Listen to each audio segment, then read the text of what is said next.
On behalf of the Surgical Oncology Society Pakistan, I welcome you all to the clinical updates and best practices in Sarcoma Symposium 2023. We would like to start the session with the recitation of the Holy Quran by Dr. Sufyan. Please come on stage.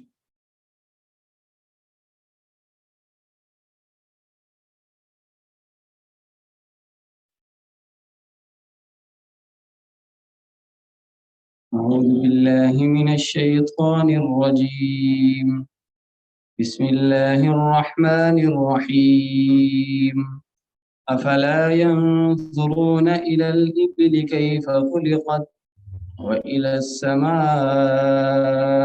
كيف رفعت وإلى الجبال كيف نصبت وإلى الأرض كيف سطحت فذكر إنما أنت مذكر لست عليهم بمسيطر إلا من تولى وكفر فيعذبه الله العذاب الأكبر إن إلينا إيابهم ثم إن علينا حسابهم صدق الله العظيم. Thank you, everyone. I would like to request the President of Surgical Oncology Society Pakistan, Professor Harun Javed Majid, for his welcome address.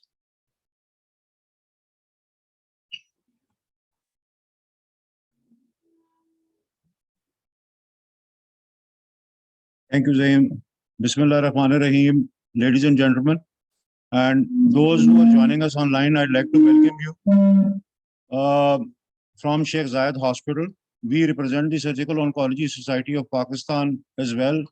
And we have the chair of the Young Surgeons Advisory Committee of the Surgical Oncology Society of Pakistan, Dr. Zayed, surgical oncologist and Chief of Surgical Oncology at Patel Hospital, formerly from the Royal Marsden Hospital in London.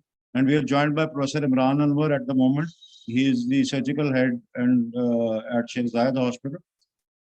This is just a brief welcome as we end the Sarcoma month, July, and we thought that the 1st of August would be the best day to have everybody on board. And I would like to welcome everyone joining from Karachi. We have speakers from Karachi as well as from the United Kingdom today online, and all other people will also be joining us over here. So this is just a brief about the future activities, because there's been a break. Previously, there were the floods and everything, and we had to, by policy, shut down some academic activity because our resources and manpower were diverted. And at this point in time, as we do the Sarcoma Symposium, sarcoma is one of the leading killers among the cancers that we see in the Punjab, at least. And we hope to see monthly journal club meetings of the Young Surgeons Advisory Council, which is the YSAC, and also monthly meetings from the SOS-PK. So thank you very much, everybody, for joining us. And I would now like to invite Dr. Zayed, who's joined us here from Karachi. He heads the surgical oncology unit at Patel Hospital, and I invite him to come to the stage and conduct the rest of the session. Dr. Raza, please join us.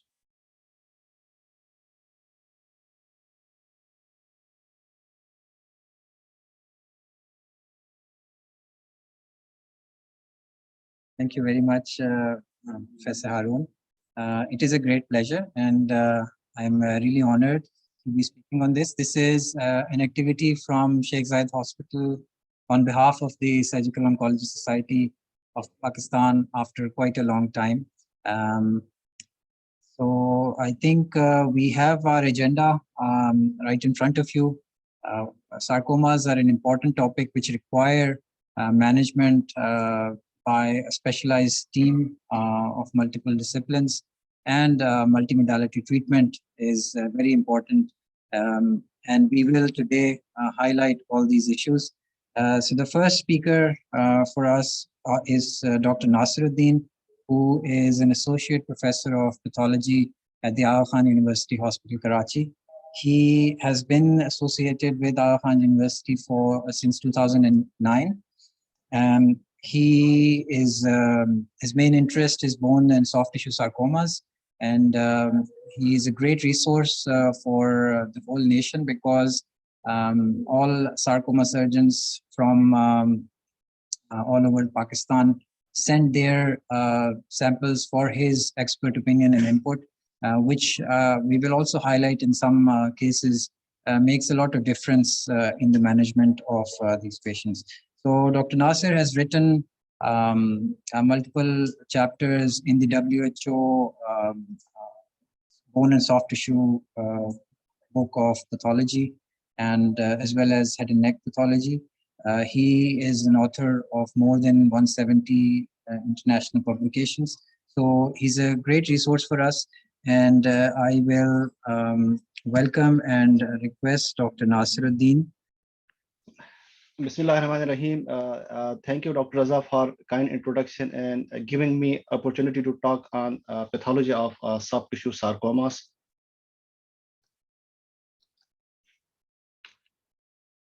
Soft tissue sarcomas are a rare heterogeneous group of childhood and adult neoplasms with differentiation towards mesenchymal tissue.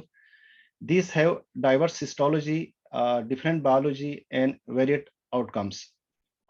Correct histopathological diagnosis is therefore crucial, but it is always challenging because there is overlap between histologic patterns of malignant tumors, between benign and malignant lesions, and with non-mesenchymal tumors.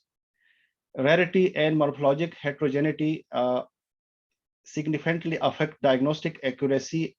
Therefore, expertise can be achieved only through access to large number of cases. The morphologic diagnosis of sarcoma relies on the evaluation as well as the integration of four main features: shape of neoplastic cells, pattern of growth, quality of background, and architecture of the vascular network. Immunohistochemical characterization plays a key role in the diagnostic workup of soft tissue sarcomas.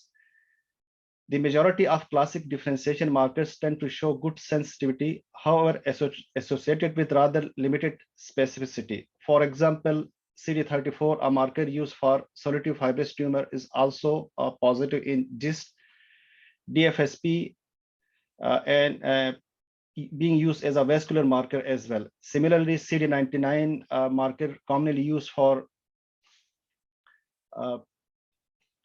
the diagnosis of Ewing sarcoma can also be positive in synovial sarcoma and mesenchymal chondrosarcoma. Molecular genetics is increasingly used for diagnostic purposes to distinguish specific subtypes of sarcomas, to support diagnosis in non-canonical clinical presentations, and also to distinguish true sarcomas from benign mimickers.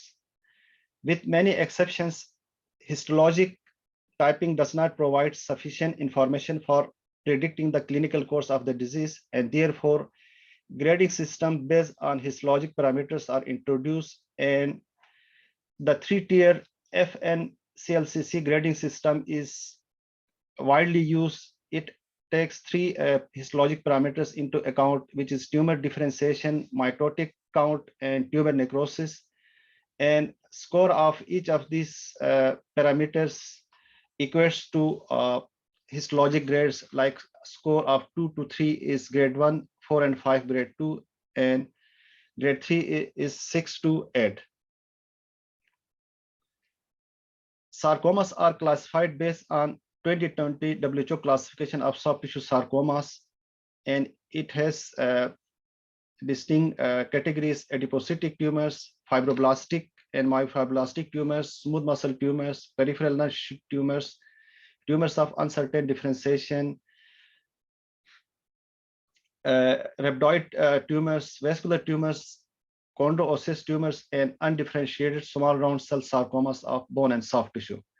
In the interest of time, I shall talk on common sarcomas from these five categories on the right side.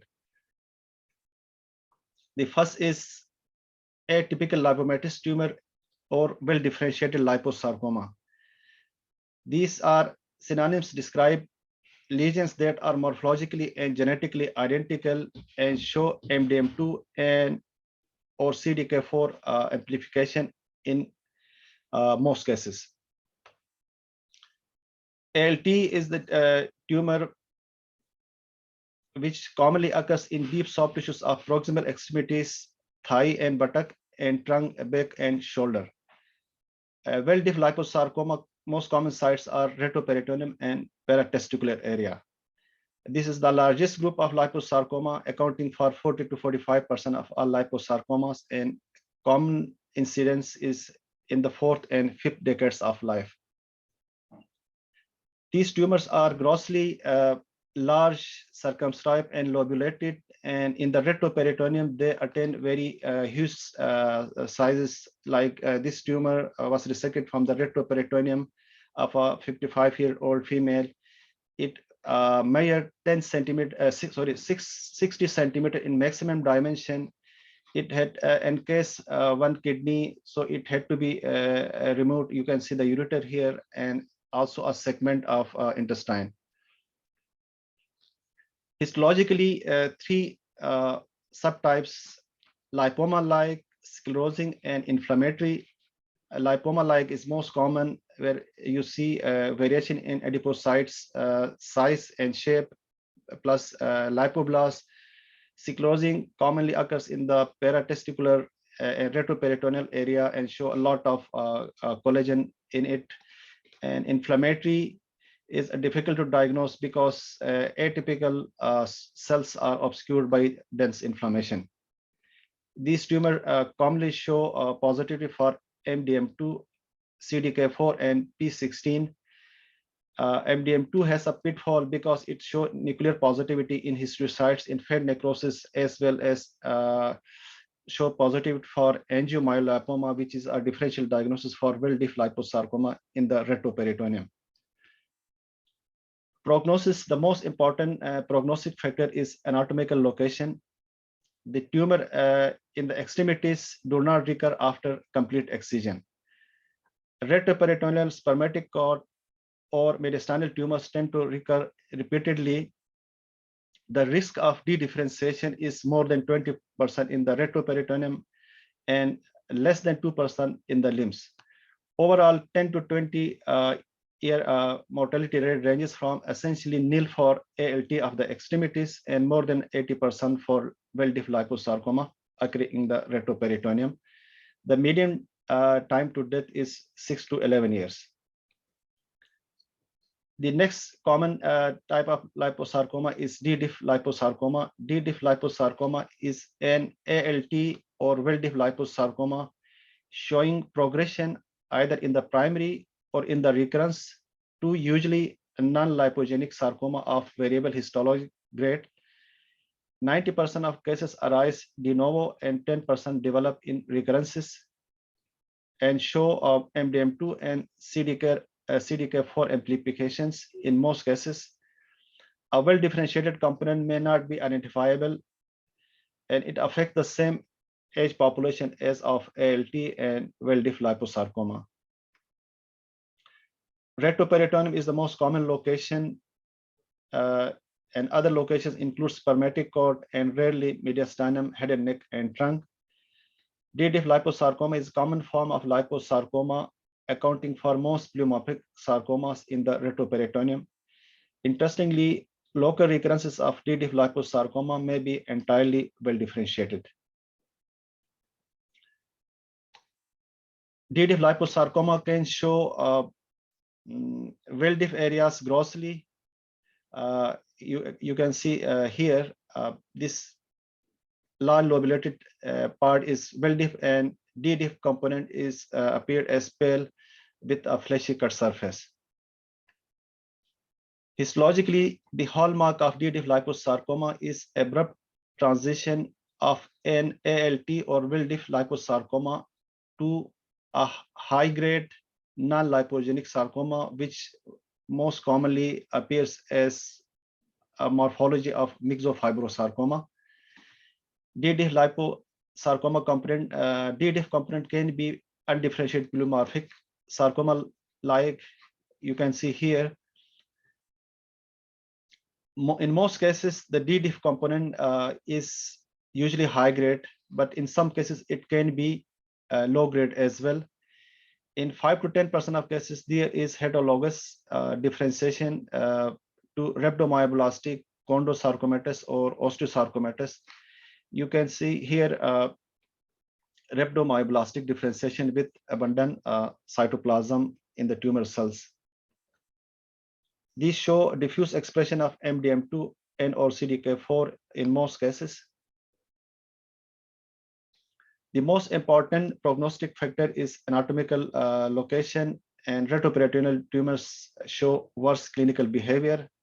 Local recurrence is seen in at least 40% of cases. However, all retroperitoneal examples seem to recur locally if patients are followed for 10 to 20 years. Distant metastases are observed in 15 to 20% of cases, with an overall mortality rate of 28 to 30% at 5-year follow-up, although this figure is undoubtedly much higher at 10 to 20 years. The extent of dedifferentiation does not seem to predict outcome. FNCLCC grading affects the prognostic difference, while myogenic, particularly rhabdomyoblastic differentiation, appears to be associated with worse outcome. Multivisceral resections appears to increase the relapse-free survival. The third most common type of liposarcoma is myxoid liposarcoma. It accounts for approximately 20 to 30% of all liposarcomas. The peak incidence is in the 4th to 5th decades of life. Myxoid liposarcoma is also the most common liposarcoma subtype of children and adolescents, and it shows of translocation first with DDIT3 in most cases, or rarely EWSR1 with DDIT3 in 3% of cases. It is most commonly occurs in the deep soft tissues of extremities, particularly thigh. Retroperitoneal myxoid liposarcoma most often represents a metastasis. Multifocal disease, either synchronous or metachronous, represents distant soft tissue metastasis of monoclonal origin. These grossly appear multilobulated with a gelatinous cut surface. Histologically, as the name indicates, myxoid, it contains a myxoid stroma, which sometimes appears as pools of extracellular mucin called pulmonary edema pattern. This tumor show a characteristic vasculature. You see here, this is called chicken wire vasculature. The tumor cells are primitive, round to spindle, and show univacuolated and bivacuolated lipoblast. Myxoid liposarcoma is called high grade when it show more than 5% of areas with increased cellularity. You can see transition from the conventional to high grade areas with nuclear pleomorphism and increased mitosis. Prognosis: local recurrence occurs in 12 to 15% of cases, and distant metastasis develop in approximately 30 to 60% of cases, sometimes years after initial diagnosis. Unlike most soft tissue sarcomas, myxoid liposarcoma often metastasize to other soft tissue sites and can metastasize to bone, particularly spine, in preference to lung. We have also seen a thigh myxoid liposarcoma metastasize to neck and contralateral thigh.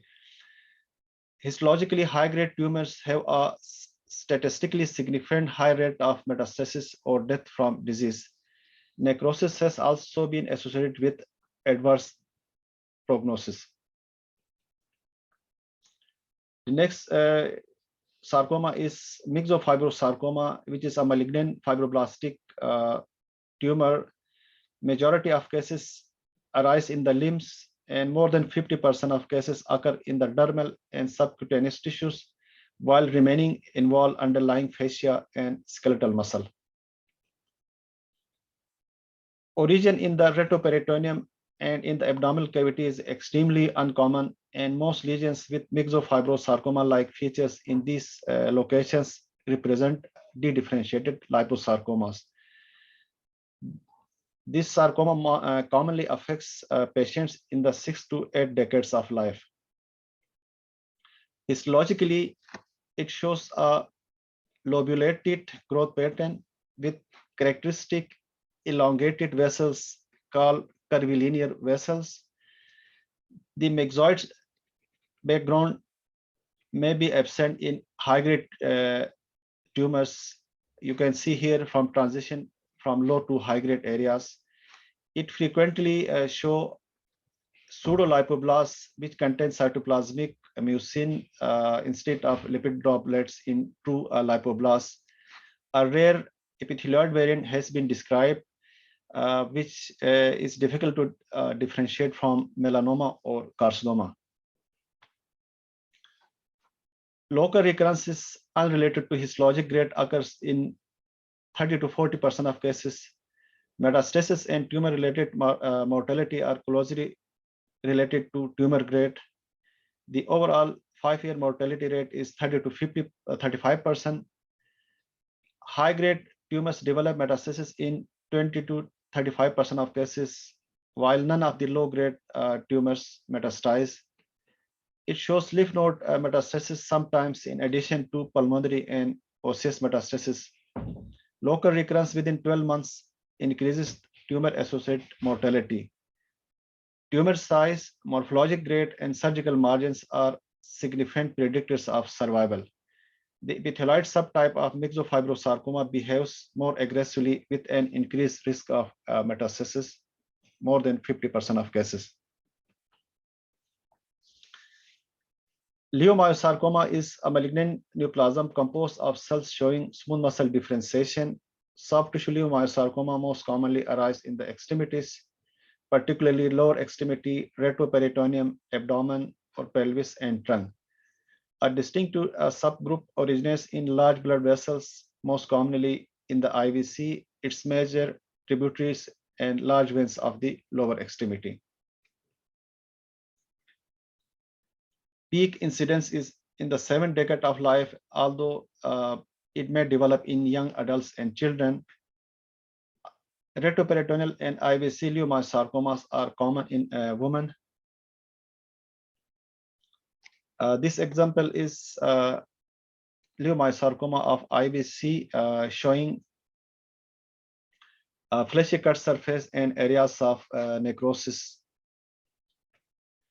Histologically, most tumors are usually high grade and composed of elongated tumor cells with cigar-shaped nuclei.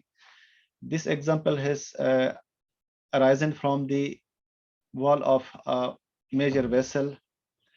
In approximately 8% of leiomyosarcoma, there is abrupt transition to usually high-grade undifferentiated sarcoma, which show loss of myogenic marker expression, and while these markers are retained in the conventional leiomyosarcoma areas. This type is called dedifferentiated leiomyosarcoma. These show a positive for at least one myogenic marker, which are ASMA, desmin, or H-desmone. This can also show positive for keratins, EMA, and CD34. The most important prognostic factors are histologic grade and tumor location and size. Retroperitoneal leiomyosarcomas are very often fatal. Leiomyosarcomas of large vessels also tend to have a poor prognosis. Non-retroperitoneal leiomyosarcomas have a better prognosis. Metastases commonly occur in the lung, liver, and soft tissue, and more rarely in bone. Leiomyosarcoma is the most common sarcoma to produce skin metastasis. The next sarcoma type is malignant peripheral nerve sheath tumor, which is defined as a malignant spindle cell tumor, often arising from a peripheral nerve sheath, a peripheral nerve, from a peripheral benign nerve sheath tumor, or in a patient with neurofibromatosis type 1. In the absence of these settings, histologic diagnosis may be difficult. These tumors commonly occurs in the trunk and extremities, followed by the head and neck area. They are typically seen in patients aged 20 to 50 years. Patients with neurofibromatosis are usually younger at the time of diagnosis. These account for approximately 3 to 5% of soft tissue sarcomas. About 80% of all high-grade MPNST exhibit complete loss of H3K27Me expression immunohistochemically. When arise from a peripheral nerve, it show fusiform expansion of the nerve, creating a multinodular growth pattern. Histologically, the typical morphology is alternate hyper and hypocellular areas. The tumor cells are spindle to wavy, showing frequent areas of necrosis and condensation around the blood vessels. In 15% of cases, there is heterologous rhabdomyoblastic, osteosarcomatous, glandular, or sometimes vascular differentiation. Here, there is rhabdomyoblastic differentiation. MPNST with rhabdomyoblastic differentiation is called malignant triton tumor. Epithelioid MPNST show loss of iron I1 expression in 75% of cases.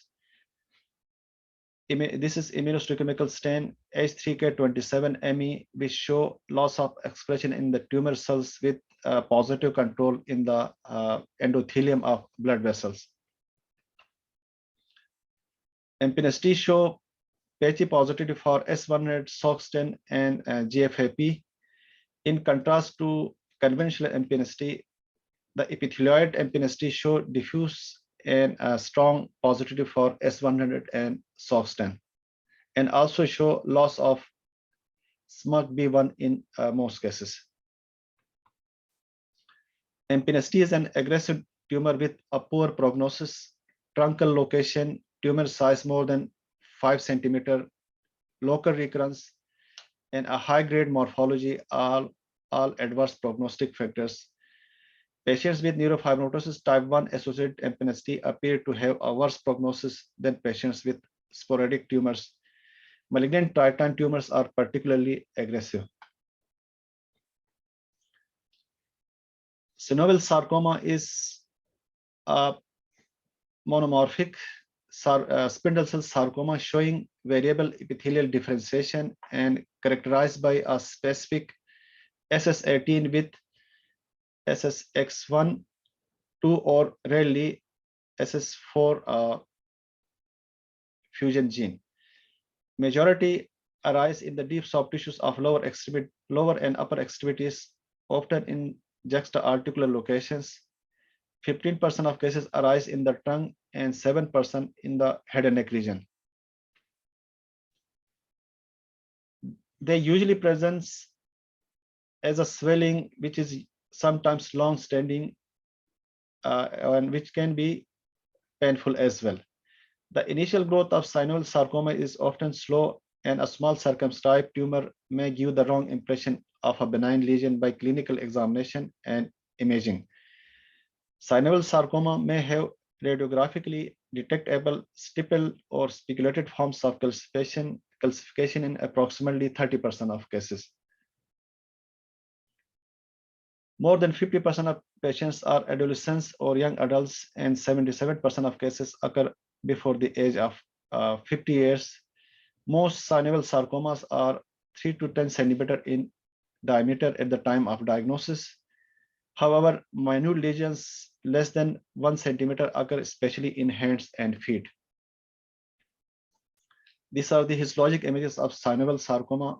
The monophasic is composed of monomorphic population of spindle cells.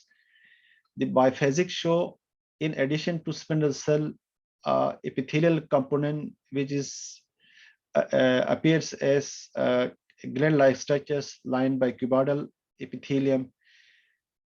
EMA or cytokeratin show strong positivity in the epithelial component and patchy positivity in the spindle cell. TLE1 immunohistochemical stains show strong positivity in both components. The poorly differentiated areas are characterized by increased cellularity, a usually round cell morphology with increased mitosis. A calcifying variant is also described in which these dense calcification and ossification obscuring the morphology of the sarcoma cells. It radiographically appears a calcified mass mimicking with a benign tumor. Immunochemical stains useful for the diagnosis of synovial sarcoma are EMA, cytokeratins, and TLE1. The diffuse, moderate, or strong diffuse staining is TLE1 is supportive of diagnosis because focal and weak staining can also be seen in other tumors as well. Recently, SS18 IC is commercially available, which show positivity in 94% of tumors. Major prognostic determinants are tumor stage at presentation, tumor size, and FN-CLCC tumor grade. Metastatic disease commonly occurs in lungs and bone, but also in regional lymph nodes. Most distant tumor recurrences develop within a few years after initial diagnosis, but late recurrences do occur even after 10 years. Tumors with more than 20% poorly differentiated areas show more aggressive behavior. The best outcomes are seen with tumors that are less than 5 centimeters in diameter or that have a less than 10 mitosis per 10 high power fields and without a necrosis. Minute synovial sarcomas have an excellent prognosis.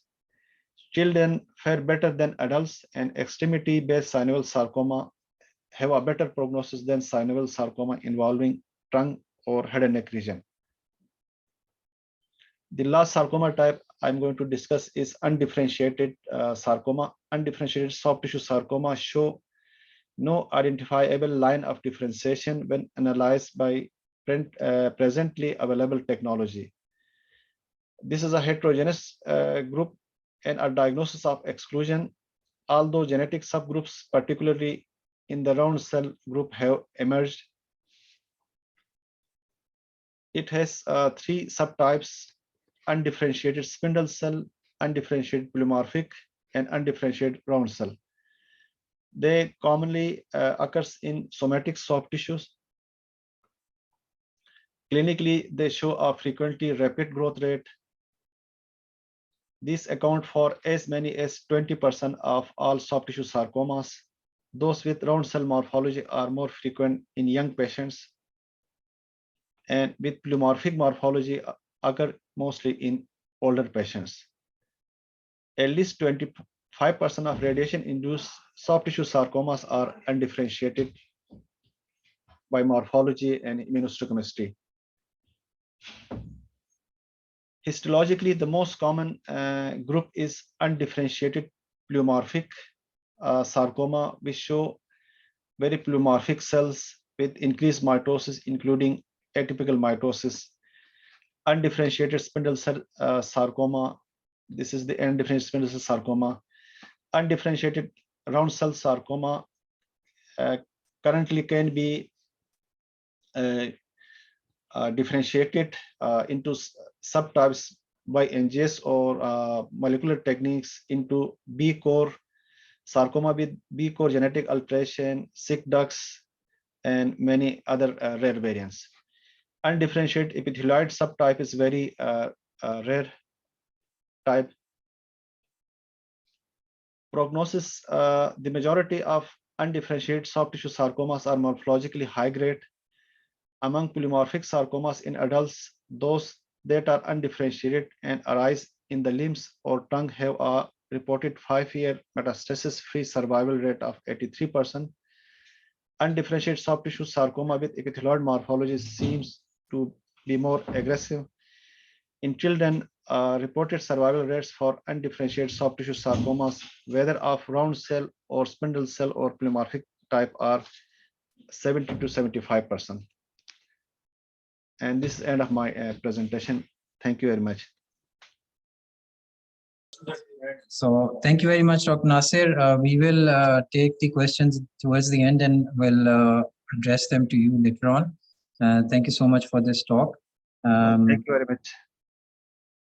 I would request you to kindly stop sharing your screen.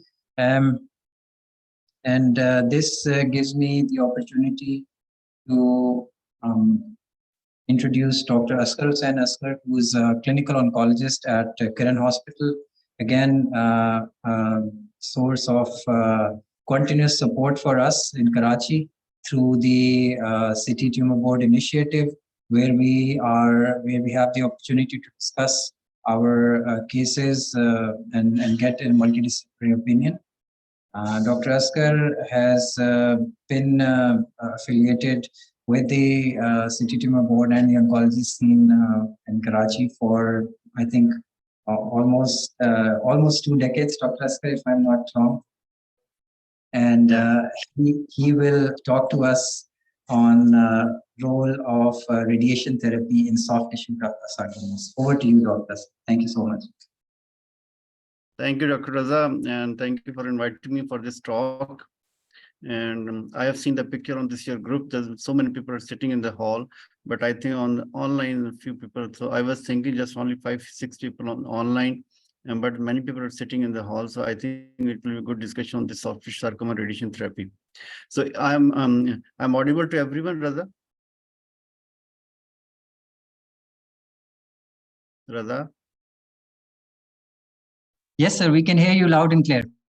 Okay, thank you. Bismillahirrahmanirrahim. So, as introduced by Dr. Raza, I'm Dr. Asghar, working as an oncologist here in Kiran, Karachi. So, we're facing so many cases of the sarcoma, and you being the surgeon are the key partner of this management of the sarcoma. But definitely, I'll show you the data also that once the sarcoma, if it's being managed by the single person like surgeon or by oncologist, then there's a high chance of the recurrences. The data shows there's a 2 to 3 times more chance of the recurrences as compared to the case was initially discussed in the board. So a role of family is very important in the management of at least sarcoma, but definitely in many other tumors also. But in sarcoma, but we think in the case of sarcoma, surgeon is the main captain of the ship. So once the patient comes to the surgeon and surgeon think that it is resectable lesion, but when it's a high-grade lesion, reaching to some NV bundle or approaching to some bones, according to our understanding, according to the MD discussion, most of the time, this type of the tumor needs some new adjuvant treatment rather than going for upfront surgery. Guideline recommends that the upfront surgery is only recommended when the tumor is low grade, roughly 5 centimeter, less than the 5 centimeter, and not reaching to any NV bundle or some part of the bone, not breaching any fascia. It's a superficially, and then the game of surgery is there that the surgeon can take it out. But most of the time, we people are not seeing such. Dr. Asghar, we can't see your slides moving forward. Could you please share? I have not moved in the first slide. I'm just okay. Thank you so much. Thank you. So you will see it's, I think, moving, but I've yet not started the talk. So in my initial discussion that the tumor of any site, whether it's a retroperitoneal sarcoma or it's a tumor of lower limb or upper limb or it's in the trunk, if its tumor is less than 5 centimeters, not crossing any deep fascia or superficial fascia or any plan, not going to disturb any plan, then surgeon can play their role as upfront. But most of the time, this needs some neoadjuvant treatment. But when to give neoadjuvant radiation, when to give neoadjuvant chemotherapy, this also to be discussed in the board. When the tumor is in the some part of the abdomen in the retroperitoneal region where the kidney is quite near to that, or when the gut is quite coming in front of your field, so you will not so freely able to radiate such type of the lesion. Such type of the lesion may need some chemo rather than this radiation. Yes, if the tumor is very at place like in the lower limb, upper limb, where you can oncologists, radiation oncology can freely play their game, and we can then radiate such type of the lesion upfront. So when you think that the operation radiation is a good part of this management, then better to give neoadjuvant rather than give adjuvant treatment. So I'll show you the whole of this data. So let's start this my presentation. So you know, sarcoma is a quite rare tumor. You can say it's roughly a ratio of less than 1% in all malignancies, and very few cases of the very rare type of sarcoma. The most common sarcoma, MFH, but the other sarcoma we do see. And in all, other than soft tissue sarcoma, bone sarcoma, Ewing sarcoma are also the part of this routine management. Usually the sarcoma rises from the extremities, trunk, chest, and abdominal wall. And the main treatment, as I've discussed with you, is the surgery. Role of radiation, whether it's neoadjuvant or adjuvant, definitely is there. And we need discussion on that. Approach to treatment is better to have a minimal functional disability. Limb salvage approach should be the part of our initial management, but when the patient needs amputation upfront, and even then this patient needs some neoadjuvant treatment to have a minimal functional disability, if can we spare this patient from the amputation. So this was the discussion. This I've taken from the data that the role of MDT in the soft sarcoma management. Local recurrence rate was 1.3 to 2.4 times higher when the case was not discussed in any MDT. So MDT visits, especially with a surgeon, radiologist, radiation oncologist, medical oncologist, all these needs to be sit together to discuss one case. So in sarcoma, most of the cases, in the case of the breast cancer, in colorectal cancer, it's very straight for most of the time game. But in sarcoma, each and every case have a different presentation. Each and every case can have the different type of sarcoma. Dr. Nasser must have told you that there are more than 100 types of sarcoma types. So each and every sarcoma patient needs separate discussion, not as a one single rule that all patients should go for upfront surgery and then followed by radiation or chemo. And so each patient needs discussion. So when to give neoadjuvant or adjuvant, MDT role is there. And the approach of all of this MDT should be to have minimal functional disability with the long-term survival. So the type of sarcoma, MFH is the highest one, it's 28%, lipo 15%, leiomyosarcoma 12%, synovial 10, MPNST 5. So these are all different type of sarcoma, but most of the time in our clinical practice, we do see synovial, lipo, leo, MFH also there, but not so routinely seen MFH. So I think the other name of the MH is pleomorphic undifferentiated sarcoma, I think now. Nasser can better comment on this. So origin, most of the time it's 50% cases in the extremities, 40% in the trunk and the retroperitoneal region, and 10% in the head neck region. So I've shown you some picture we have taken from our old patient. This is big mass in the retroperitoneal region, which was initially tried to excise by the surgeon, but could not have a complete excision. And then we gave further chemo, and that would also, this was the I think this was the liposarcoma. Same way, this is a head and neck sarcoma of the left maxillary sinus, eroding the bone, which was also not resectable. This patient was initially treated with the radiation therapy, and there was some success in the shrinkage of the tumor, but even then it was not a resectable lesion. The limb sarcoma, upper limb lesion, and this one is the lower limb lesion. So all these different types of sarcoma we do see in our routine practice. So the general principle of all of this management is the surgery. Surgery, whether it's amputation or limb salvage, definitely it's needed discussion from case to case basis. Radiation therapy, neoadjuvant or adjuvant, or same way chemo, neoadjuvant, adjuvant, these all needs to be discussed in the MDT.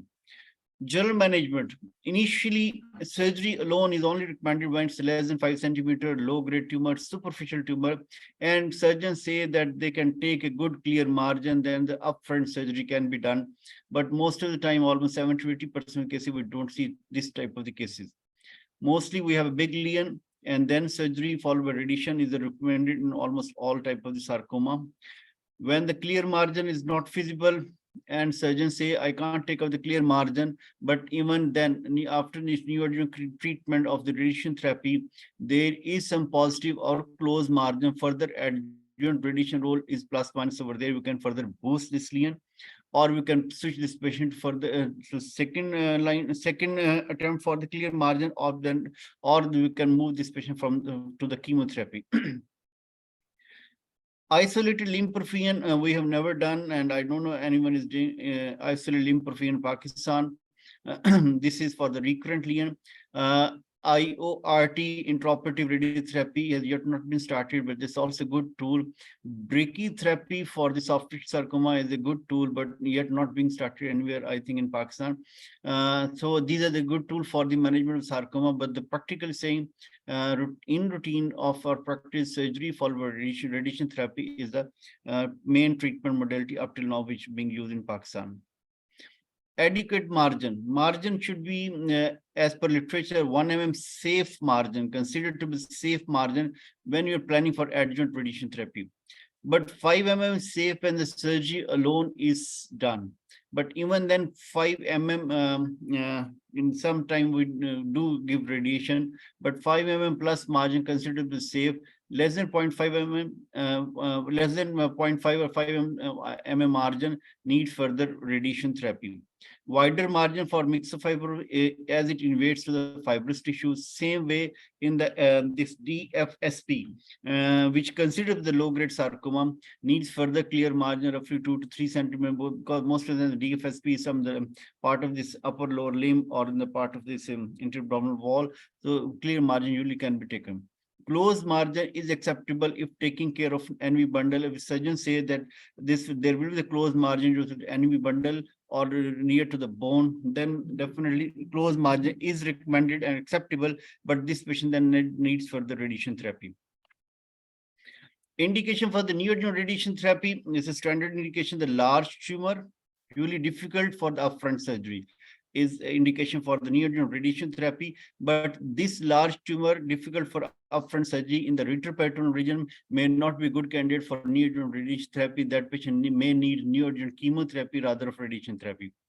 Lesion adjacent to some critical structure I have mentioned, or when you are having planning for some limb salvage approach, then definitely neoadjuvant radiation therapy role is there. Indication for adjuvant radiation therapy is recommended for almost all high-grade sarcoma. And close and positive margin, low to intermediate sarcoma, definitely role of radiation therapy is there. Or in case of some recurrent tumor, if this patient was not radiated before, we can plan for the radiation therapy. We can re-radiate the lesion if there is roughly 2 to 3 year plus initially was radiation, but not with full dose. We can give roughly 50 gray in 25 fraction if re-radiation is being planned for the recurrent tumor which is not resectable. Radiation doses, pre-op and post-op doses are different. For pre-op doses, we usually give 50 gray in 25 fraction over 5 weeks. And then if there is some close or positive margin after surgery, we can boost this bed with some 10 to 16 gray further. Otherwise, this neoadjuvant radiation followed by clear margin surgery is sufficient. But in the post-op setting, we usually give 60 to 60 gray in 30 to 33 fraction, or usually over the 6 weeks. And usually the larger volume is treated, and we try to include whole of this operative bed and the scar in the radiation field, and even the biopsy site, which was the initial site of the biopsy. And so whole of this site is in our radiation field. But in case of this pre-op, usually the smaller volume is treated, not a big volume is treated. We don't take good margin on this primary tumor, because most of the times this patient is going for surgery, and they can be the fibrosis over there, which can be the problem for the surgeon. So in the most of the side effects, we can have acute side effects, but the late side effects in the form of this, there can be swelling, stiff, or if the surgeon, if the radiation oncology is not vigilant about this corridor of the radiation field, then you can have limb edema also. So we have to spare some corridor from the lateral to medial side to have a passage for the lymphedema, and to pass for the lymphatics. Otherwise, there will be lymphedema. Or these side effects, the stiffness, skin thickening, usually are not reversible, but the acute symptom like redishness, some swelling on this radiation side, usually these are the reversible. Lead side effect, you can see roughly around 6 months plus, but acute side effect you can see during the radiation and after, which can continue for a further 4 to 6 weeks after this radiation. Now, the whole of this process, those who are not well aware of this radiation technique, just for them, we do initially the simulation. I'll show you how this simulation is done.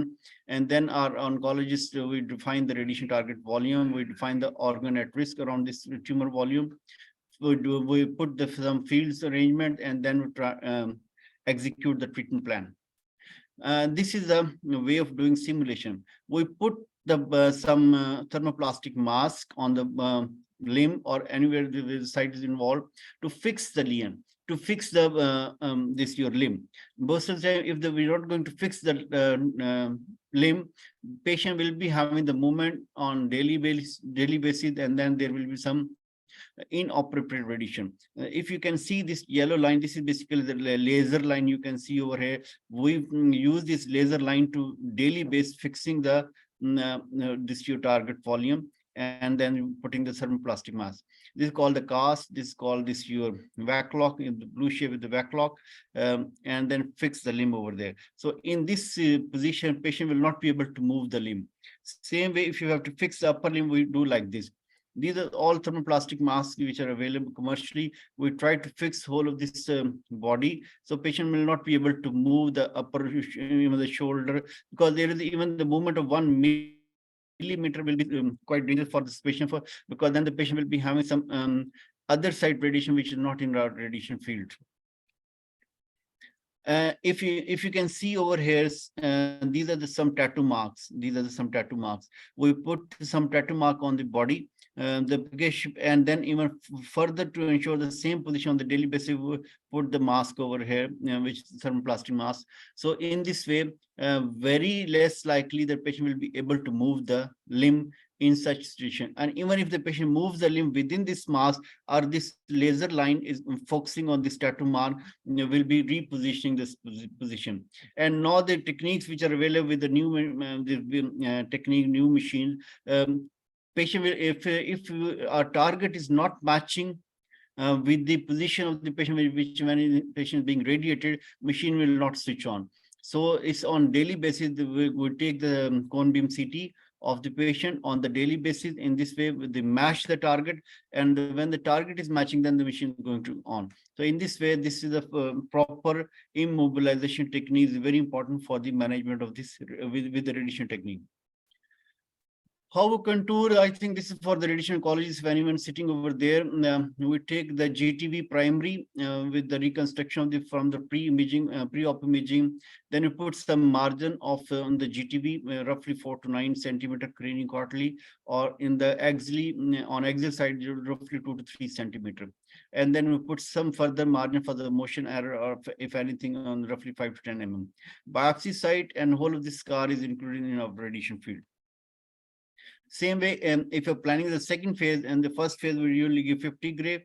This is CTV 50, which is clinical target volume, and further on boost. In the second phase, we give further 10 to 16 gray to boost this your primary side. So this will be our post-op radiation technique. We spare the corridor. I show you some this one. This was a lesion. And cranium quarterly, this margin was given roughly 4 centimeters. This was the gross tumor volume initially, and this axially, on axial side, 1.5 centimeter margin was given. On this inferior side, roughly 4 centimeters. We try to spare this corridor. If you don't spare this corridor, lymphatics will be blocked most of the time after this radiation, and there will be lymphedema. So this is very important for the radiation oncologist to spare this corridor, especially in the management of any limb sarcoma. Same way, we also take care of our organ at risk. If we're going to radiate some pelvic mass and pelvic region, we try to make the contour of this ovaries, because ovaries receiving roughly 5 gray will be sufficient to make the patient infertile. So young patient, most of the time sarcoma, having the young patients, so we try to contour this vital organ, like fertility organ, like in the gonads of this female patient, in the testes in the male patient. Same way, we try to contour the this rectum, we try to contour the bladder, so we try to contour the bones also. So we we try to give minimum dose to our organ at risk. So this is the beauty of radiation technique and radiation oncologist. If the patient is not doing radiation oncology, not taking care of OAR in their treatment planning, patient will be having the high, maybe having the problem in the future. No one will be knowing why this patient have got infertile, because the radiation was set like this. The patient ovaries were in the radiation field, and this patient will be having the infertility issue the whole of this life. So role of radiation oncologist in sparing the OAR is very important. So this is a machine. Then after this whole of this planning, simulation, treatment planning, now the patient ready for the radiation. This is a linear accelerator where we put the ask the patient just lie down. No one is there inside at that time, and then the gantry move like in the 360 degree, and we treat this patient by different technique, by different radiation management. I'll just show you the difference of 3D 3D conformal radiation therapy and IMRT. This was the actual target lesion. And this was the margin on this my target. My radiation dose shouldn't cross more than this target volume. But if you just see, if when putting this different radiation field by this 3D conformal radiation therapy, this area also receiving quite red area is receiving high dose, which is almost near to this your target volume dose. My radiation shouldn't go outside this target volume, but as a treatment plan on the 3D conformal radiation therapy, this area which was not required to receive the high dose of radiation, getting high dose of radiation. But in IMRT, where we're going to have intensity modulation radiation therapy, or in the VMAT technique, we can spare the surroundings areas also. Though there may not be any OAR over here, there's no organ at risk over here except this bone lesion, but even then this soft tissue shouldn't receive the higher dose. So you can spare the surrounding structure with IMRT technique, but not most of the time with the 3D, or even no chance with the 2D RT. So 2D is not being done nowadays in anywhere in Pakistan most of the time. But IMRT, most center are going to, in this year, Lahore, in Mol is doing, Sheikh is doing. So all these centers are doing IMRT VMAT technique. So I think we should take the opportunity to use these techniques where it's available. So spare the surrounding structure, spare the OAR, and the maximum dose should be given to your target volume. I think that just to summarize this whole presentation, the radiation therapy to the soft tissue sarcoma is highly individualized on case-to-case basis. Each and every case needs discussion in the MDT, and then the radiation plan or surgical plan should be made. So good treatment planning with good IMRT technique or VMAT, we can have a less side effects. I think, thank you very much and for listening. If you have any question, you can ask me. This is my center where I'm going to work nowadays. Thank you very much. Thank you, Dr. Asker, for your enlightening talk as always. And you are always there for SOS-PK whenever we call you.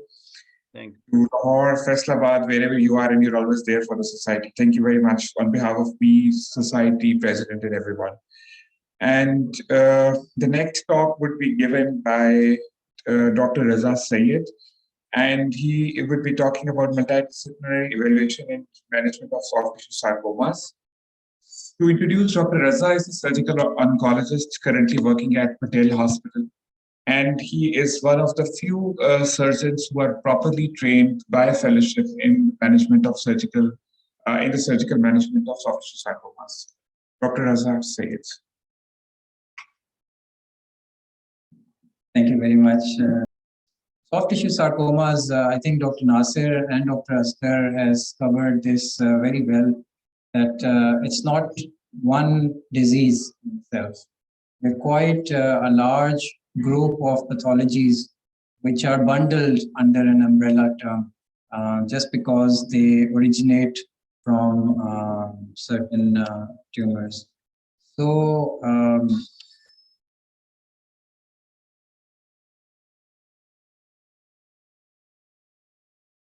we aim to identify the challenges in the diagnosis and management of soft tissue sarcomas, and also highlight the need for MDT assessment and management for soft tissue sarcomas and just the principles of evaluation and different modalities that we can use in sarcomas.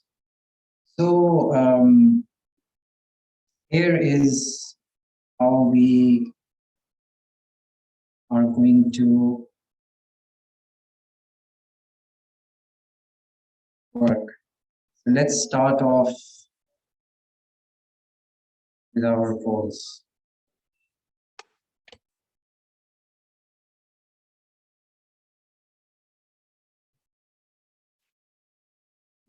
And just move this around.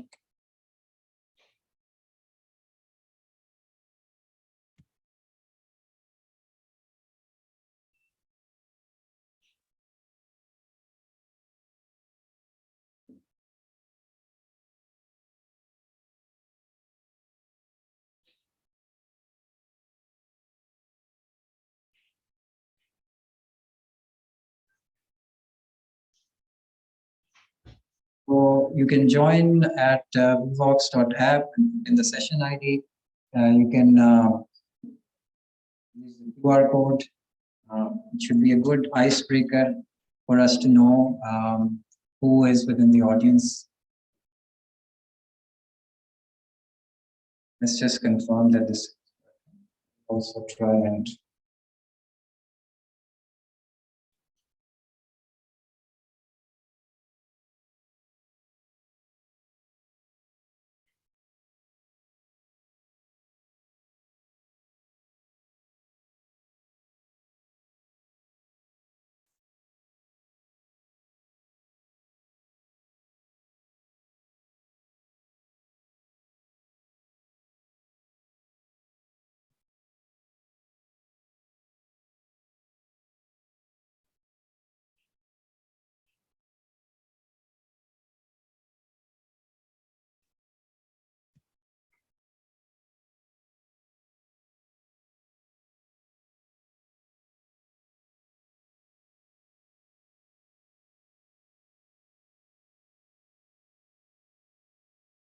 yes, we'll give everyone a bit of time so that you're on the app, and this time will actually help us get your opinion and interactions for the rest of my presentation. So there's the more of you who can log in.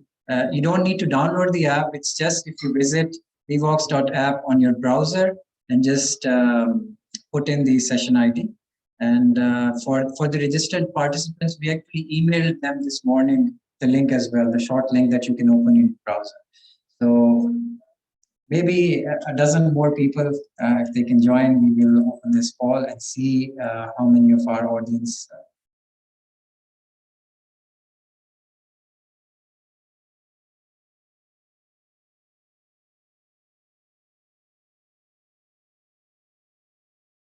My impression is mostly it is the general surgeons, orthopedics, and we do have our colleagues from clinical oncology, radiation oncology, and radiology.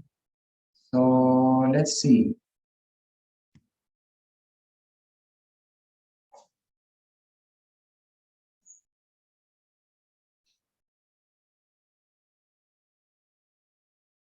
So radiology, surgical oncology, and mainly general surgery. That's good. Now,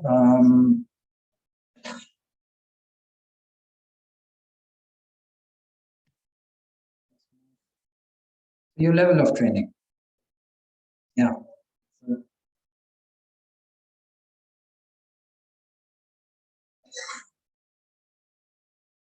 Will allow me to kind of figure out which parts of my presentation I can quickly move through based on your level of training and understanding.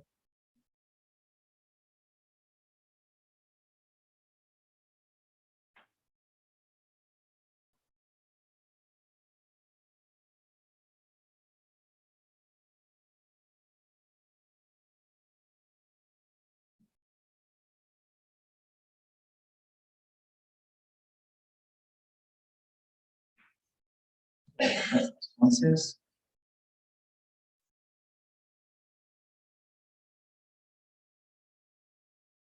So mostly trainees, some very senior people, and some people in the middle like me.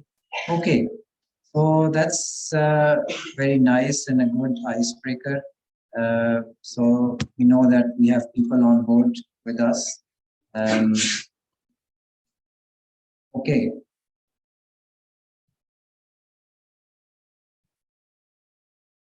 So I have no disclosures.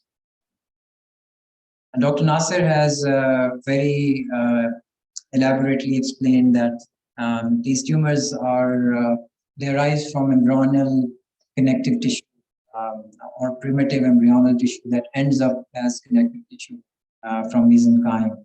And basically these are supporting cells within which form the structure, fat, nerves, muscle, fibrous tissue, cartilage, bone, and these are tumors that arise from these cells.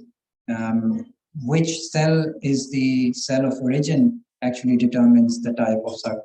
And you can see we're already looking at multiple cell type and multiple pathologies arising from each cell type, which can actually have multiple genetic abnormalities that are equally differently identified for each different type of disease.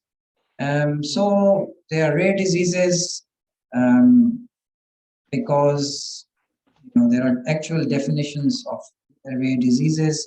So in some definitions, one in 2000, some have actually much less incidence for kind of categorizing some diseases as rare.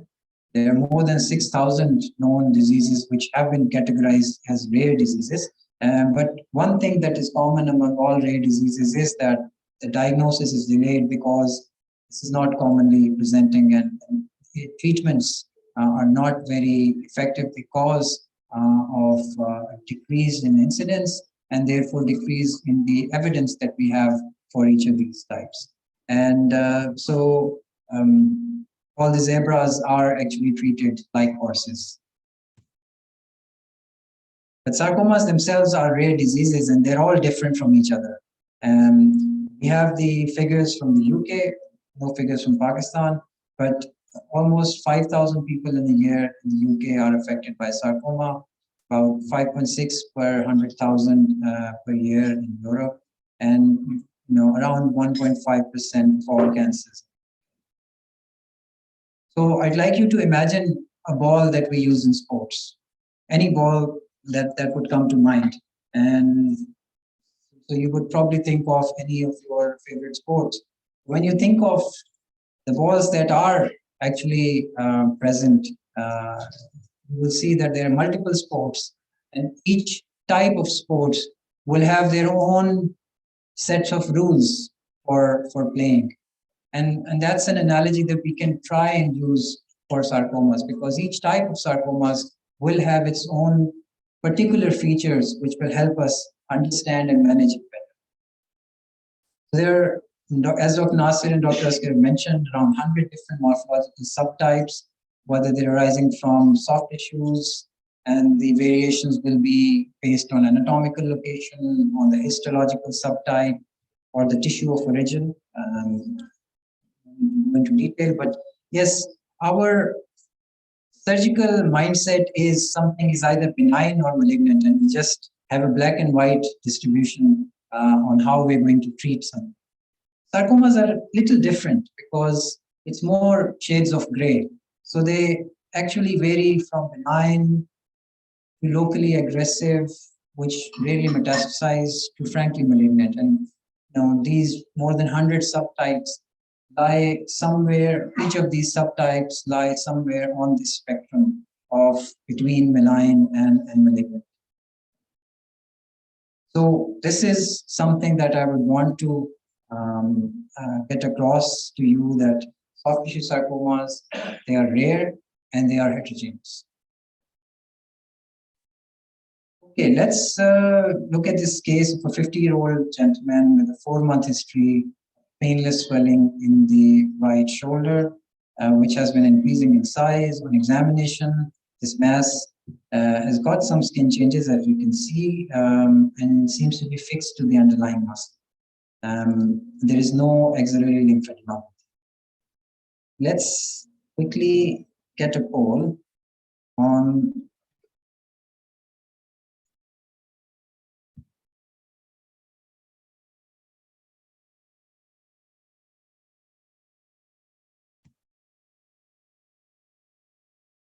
how would you manage this lesion?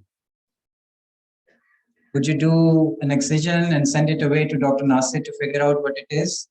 Would you just think this is a sarcoma, requires wide excision? You say, I'll do give an incision and do a biopsy. I'll do a core needle biopsy.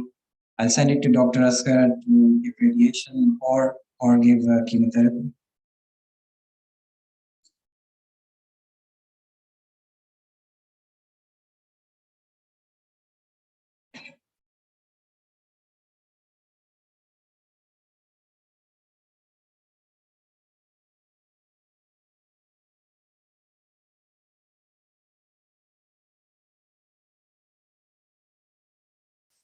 Maybe 2 dozen answers should cap it.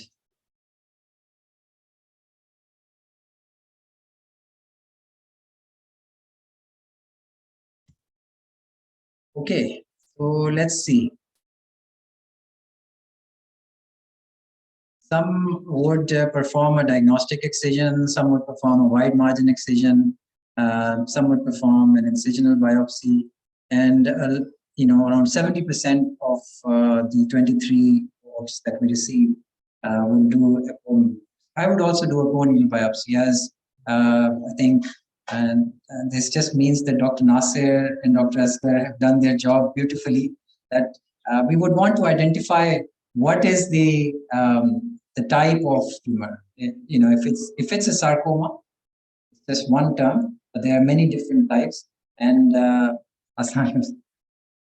we would want to know what type of it is.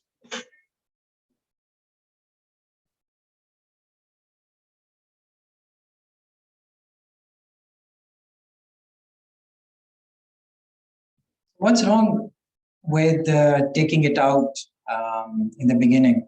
Maybe performing a diagnostic excision, or either a diagnostic excision or maybe a wide excision to start off.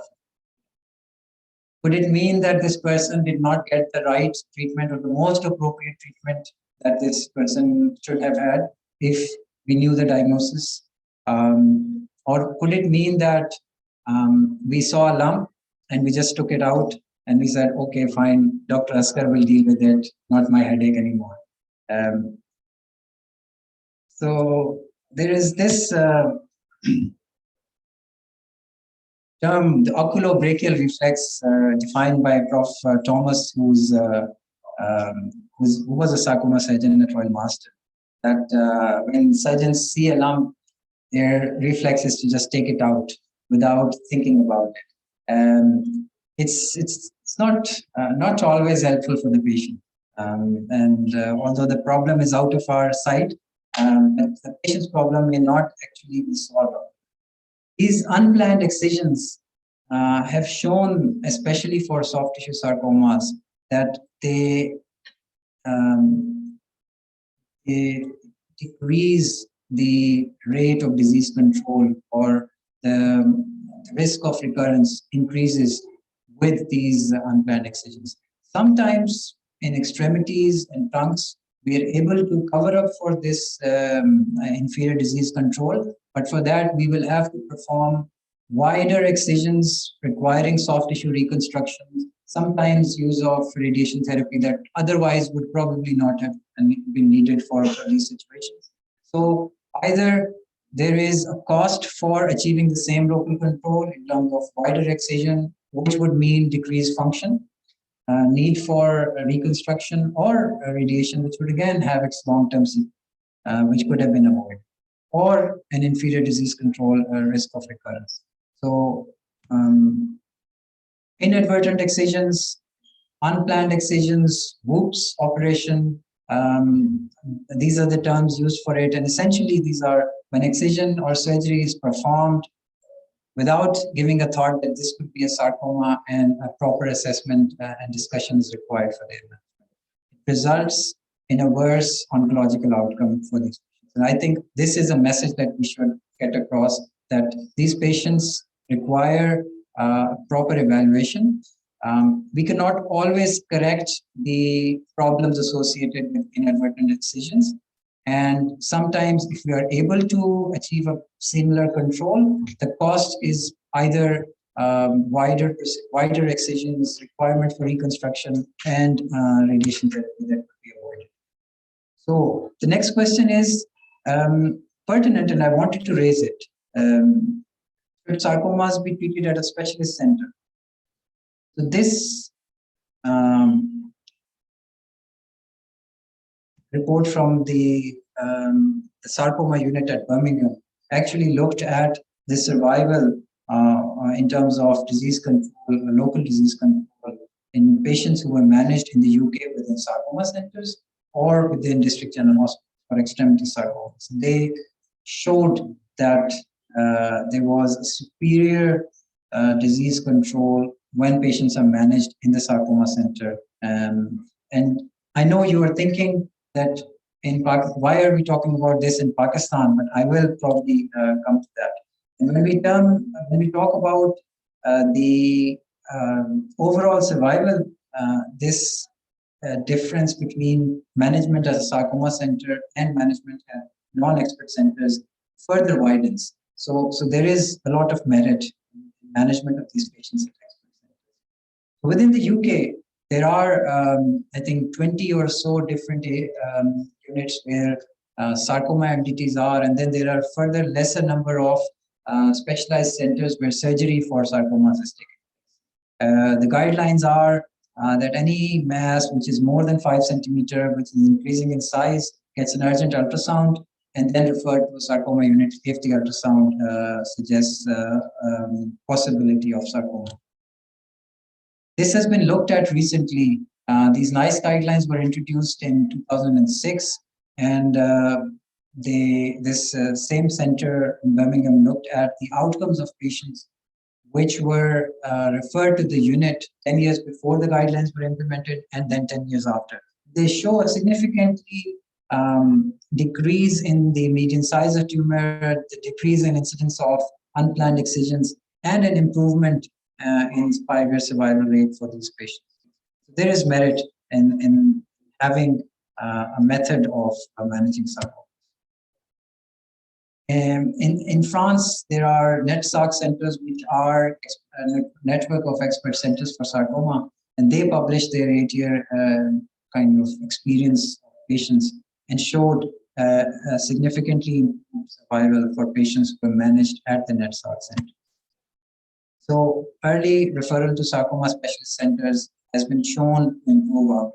This is a message. Now, why can we not have sarcoma center in Pakistan? And we are, I'm standing at an institution which has the potential to become a sarcoma center. And I think I would propose to Professor Haroon and Professor Imran to start looking at it. And it's just a matter of declaring an interest and then pursuing it. And there is a lot of help and support from international community and international experts who are willing to help in the planning and decision-making of individual cases. And I'm sure Sheikh Zayed can lead the way in this regard. Now, like we saw in the UK guidelines, ultrasound scanning is an excellent screening tool. It's cost-effective and can help differentiate clearly benign problems from malignant tumors in terms of their borders, in terms of vascularity and other features. MRI is considered gold standard. So MRI basically, to kind of put it in simple terms, which is just a simplification and not the exact science, but it puts the body through a large, very strong magnet, and which polarizes the water molecules. And based on the content of water molecules in different tissues, each tissue highlights differently in MRI. So it allows us not only to visualize different tissues, but also the demarcation between these tissues, the thin facial membranes that we are not able to see on routine CT scans. We're able to identify those in MRI. And these are very important in terms of sarcoma control because these facial barriers are what limits the spread of sarcomas. And so once we identify how much is the extent of disease, we can plan our surgery accordingly, according to MRI. So MRI is very important. Now, we said that MRI, and these are MRI of 4 individuals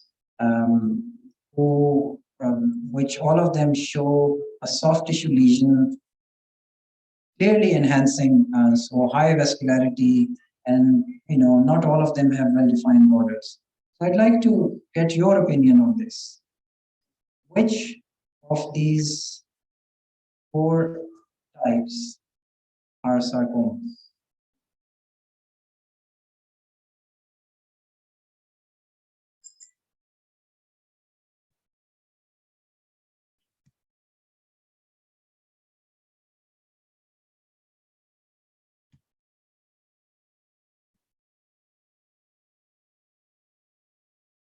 Remember, or do you want me to show these? Let's look at these again.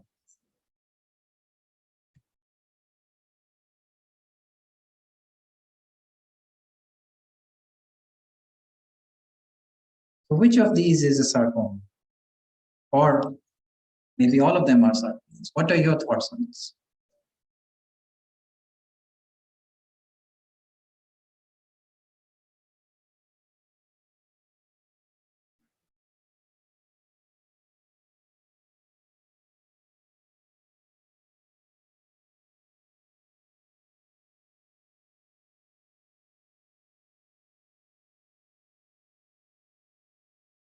So let's get to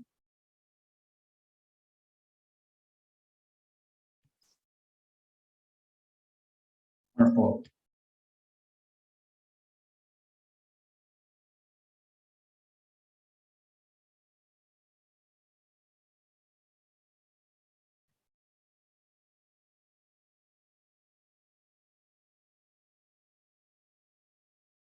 So majority thinking A, but also B, C, D.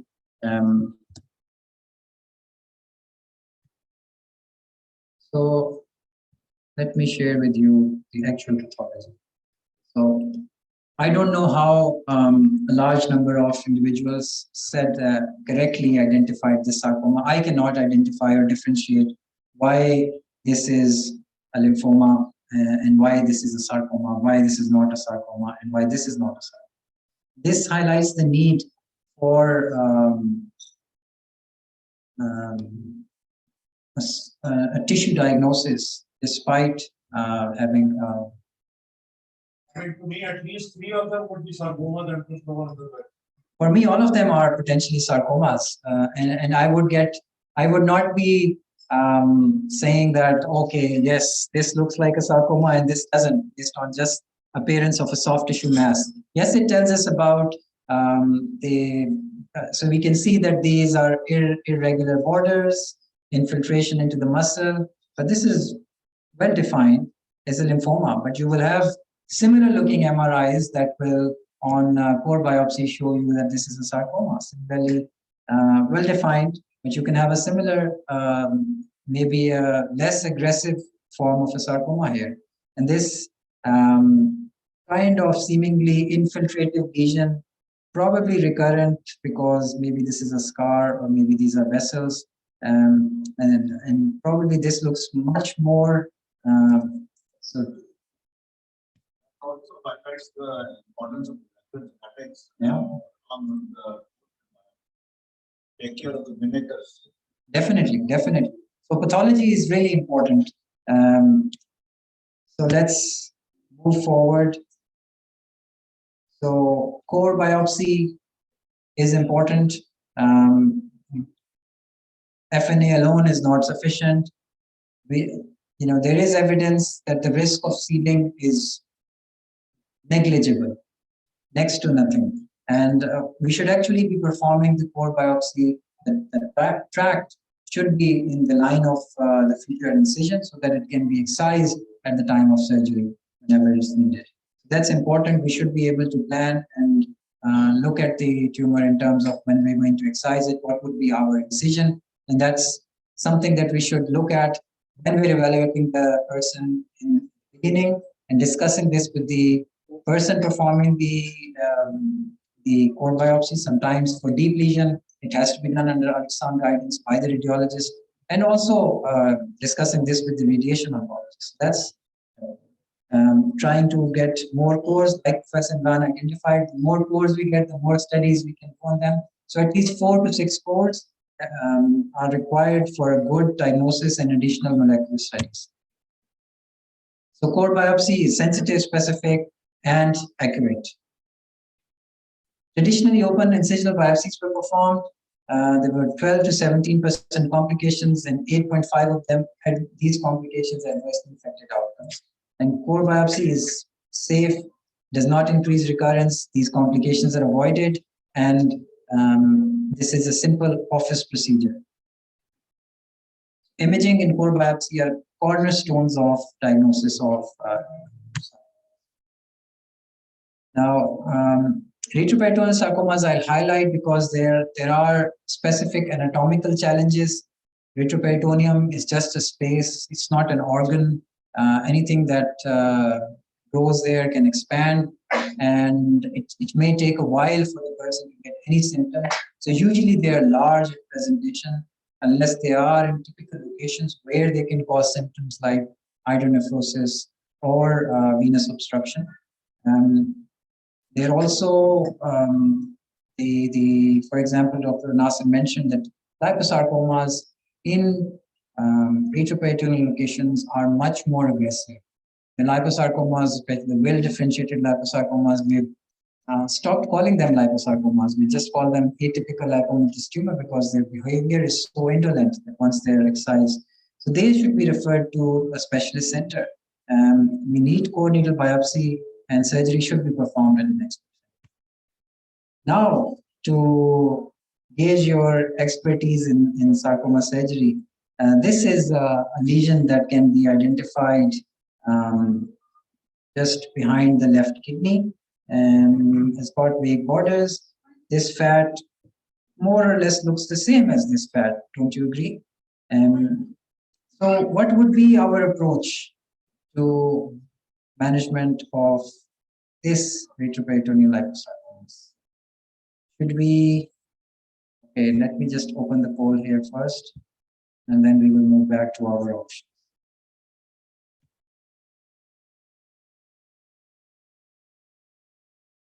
So what would be your surgical approach? Take just the mass out, and mass and the retroperitoneal fat, or kidney as well as this mass. Let's see.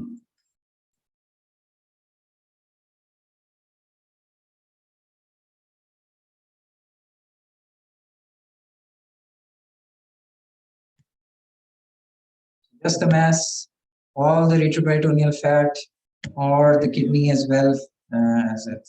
What should be the approach in this situation? Let's see when we have your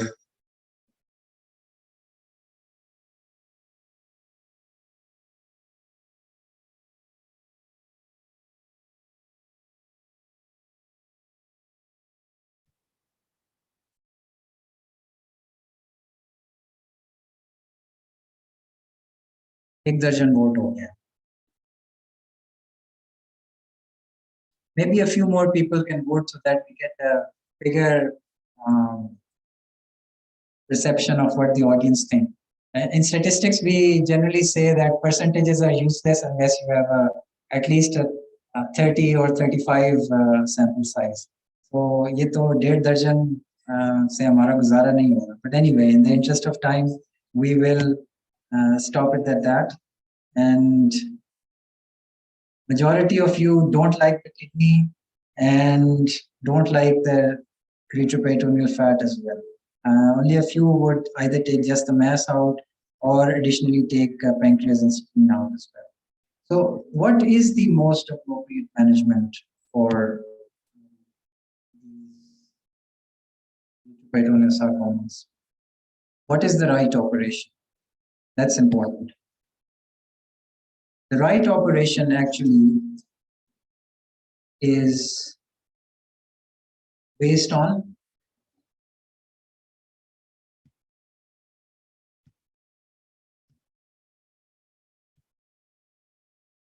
the histological subtype. So in this large series of 8 expert sarcoma centers across the world, more than 1,000 retroperitoneal sarcomas were looked at. And when we put all of them under the same umbrella term, when we're looking at the local recurrence here, so they have sarcomas have more or less, let's say, 5-year survival of around 30% local recurrence incidence of soft tissue sarcoma or retroperitoneal, which is an expert center. But when we break them down, we see that leiomyosarcomas have hardly less than 10% local recurrence rate. And similarly for solitary fibrous tumors. The highest recurrence rates are for dedifferentiated, low-grade dedifferentiated liposarcomas and for well-differentiated liposarcomas, which kind of are more common, but have a higher propensity for local. When we look at the same subset of patients managed at expert center, we say the risk of distant recurrence is almost a little more than 20% at 5 years for all retroperitoneal sarcomas.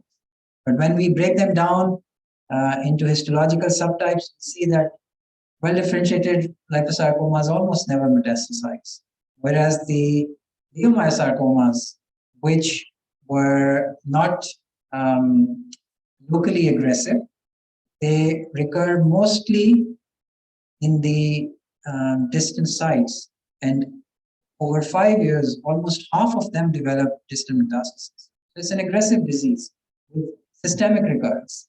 If they develop distant metastases, that means those micromets were present at the time of surgery.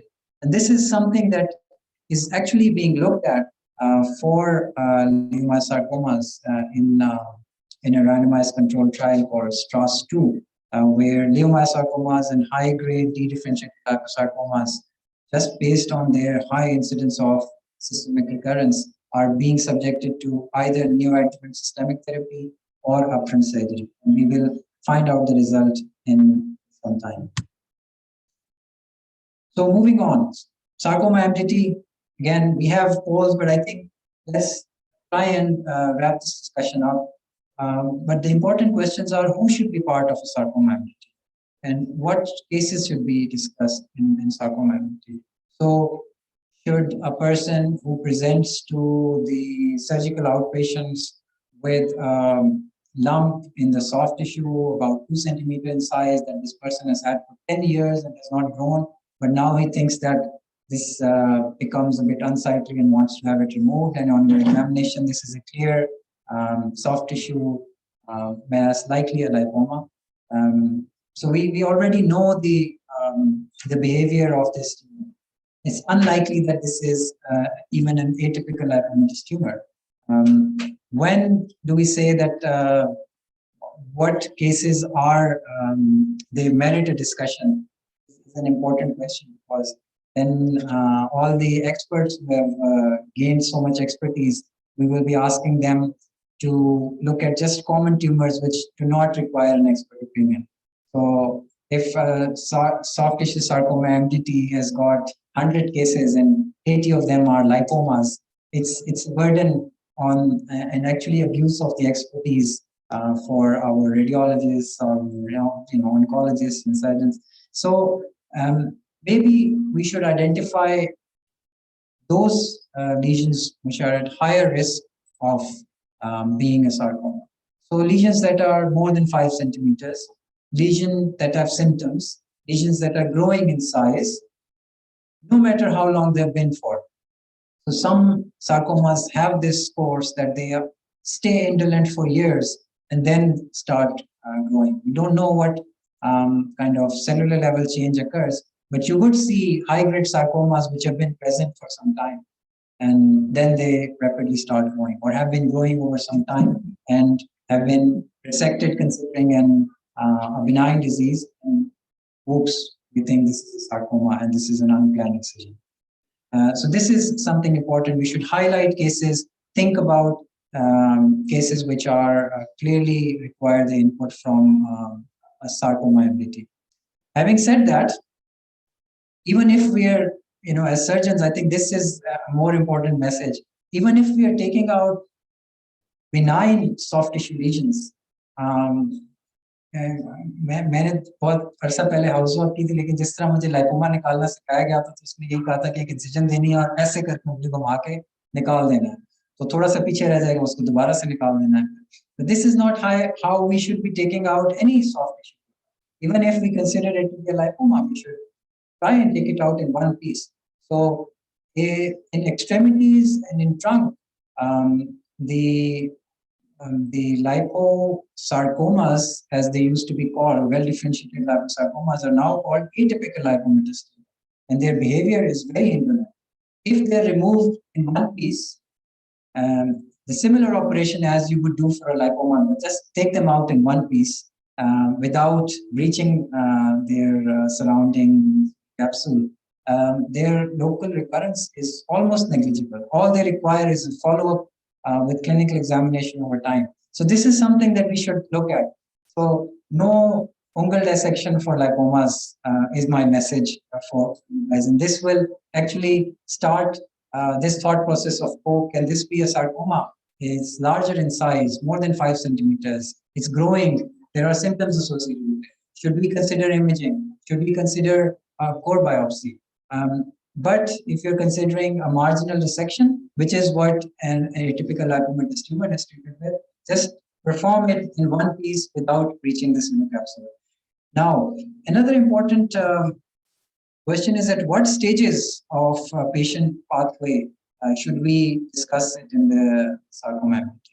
I think we're very blessed that Dr. Nasir, Dr. Asghar, and we have colleagues from the Royal Marsden, Dr. Zayed, who's a clinical oncologist. We have a sarcoma surgeon, Dr. Imran, who's a sarcoma surgeon at UCL London. They are part of our international sarcoma MDT, and we discuss all our cases that we started after I came back from Marsden last year. So last year, August, we started this MDT, and since then, we have discussed 38 patients. But of these, there are some patients who have been discussed 4 times. First, even before the core biopsy, we made this discussion that this does look like a superficial lesion.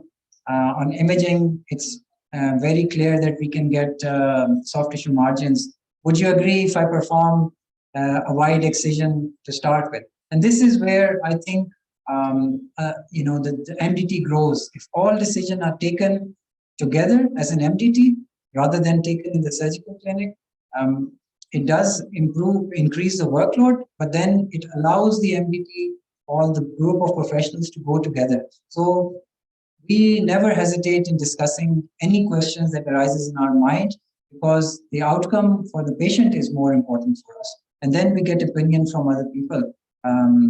That we can actually I'll highlight the importance of this in our subsequent cases. So if you ask me at any stage, if there is a question in somebody's mind that management can be this or that, it can be raised in a sarcoma MDT and an expert. Can you give a comment? Sure, sir. Let's say Zayed Hospital, more than 2 years, 3 years of regular general surgical oncology MDT. We don't have a separate sarcoma MDT because the volume is not that high. Especially we our automated takes on the lymph sarcomas, we take on the lymph sarcomas also, but we are mostly doing abdomen and retroperitoneal. So every sarcoma, potential sarcoma case is discussed at least 3 times, if not 4. Because once at least, I mean, our preference because of the burden of cases, otherwise other cases, breast, colorectal, all on the same NBT. So we prefer that the workup should be complete before bringing a case to the MDT. But in certain equivocal cases, we might bring in, say, one before a biopsy, usually in the retroperitoneum, whether we want to do a biopsy or not. Is there a safe window or not, etc. So once that, twice before the operation and at least once after the operation where you have a final definite histology. So the same case may be coming to the NDT at least 3 times.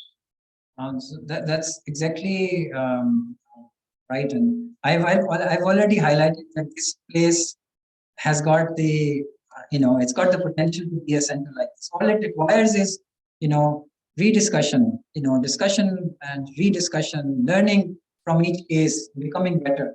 And the way it's written in guidelines is usually for expert centers. And for us to get to that level, we have to cross the path and cross many barriers. And it's important to identify the barriers, how to overcome them as a group. And the team grows together. The radiology strengthens, the pathology strengthens the aspects. Maybe you highlight the need for molecular analysis like MDM2 or fusion abnormalities. Maybe you identify where they can be performed and then develop collaborations and affiliations. This is high time that this institution should step forward as a sarcoma center.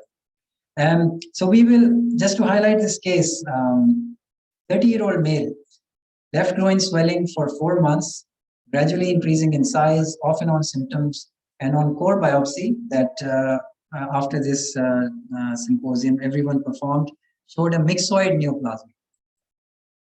Okay. Sorry.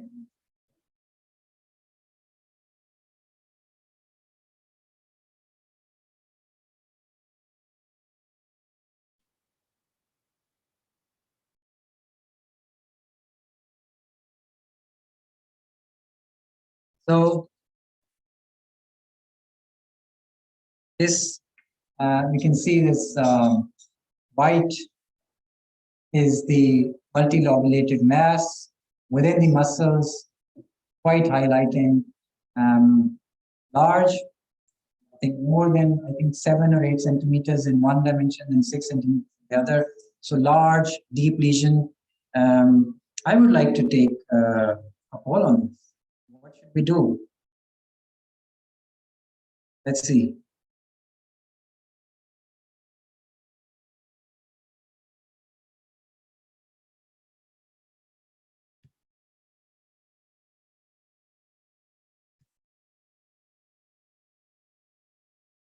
So, of the 1 dozen people who are on, would you perform a wide margin excision followed by RT? Radiation therapy followed by excision, chemotherapy followed by RT, then surgery, and chemotherapy followed by surgery. One of these options. अब ये सारी options रह गई ना हमारी सारी discussion के बाद. You've got an MRI, you've got a core biopsy.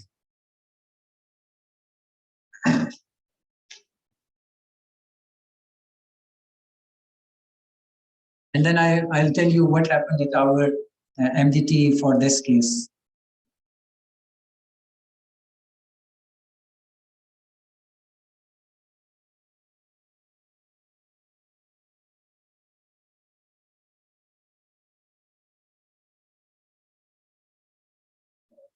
More than a dozen responses.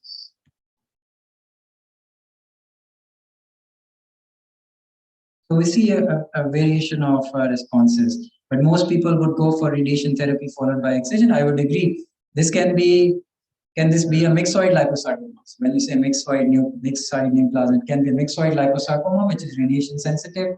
It can be myxofibrosarcoma, which is very aggressive, locally very aggressive, high risk of systemic mets, and then high risk of early recurrences. So yes, it can be that, or just a wide margin excision. However, when we discuss this in our MDT, I raised the same question, and I thought, okay, maybe in view of this, we should actually think of preoperative radiation therapy followed by resection, because this is a deep lesion, will require quite a significant dissection. And in our local setting, following resection for these deep lesions, seroma, sometimes wound disruption, sometimes wound infection, they never, for the last 1 year, we've not had a single patient who have been able to get to that stage of adjuvant therapy within that window period of 6 to 10 weeks when adjuvant therapy is actually effective. So adjuvant therapy का effect का भी एक window होता है. You can't just give it 1 year after resection.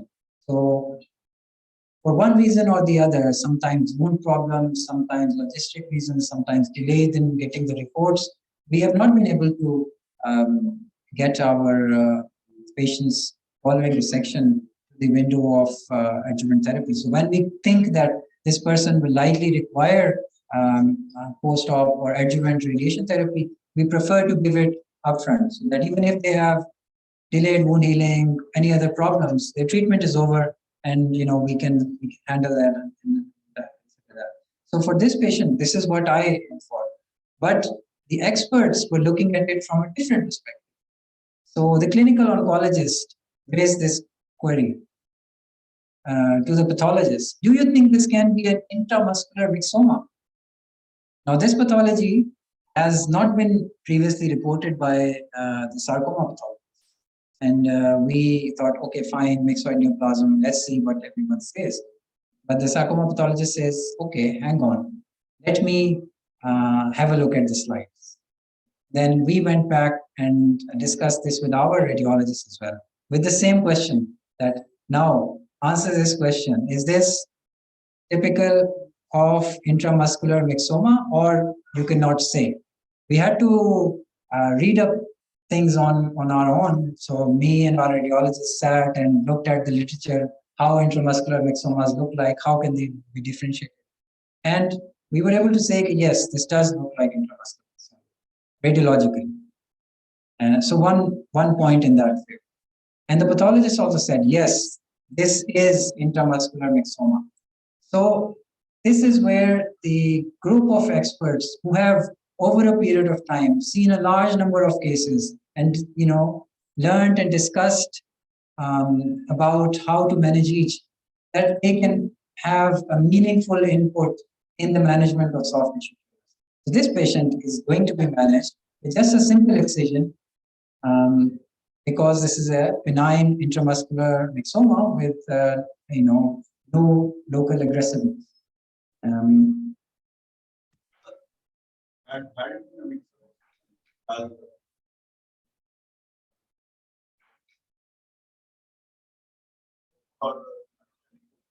Oh yes, this is part of the. So he had a CT chest which was negative.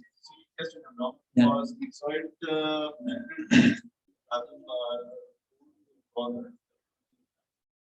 Soft tissue metastasis, yes. So yes, a full CT, and then this groin and pelvis MRI.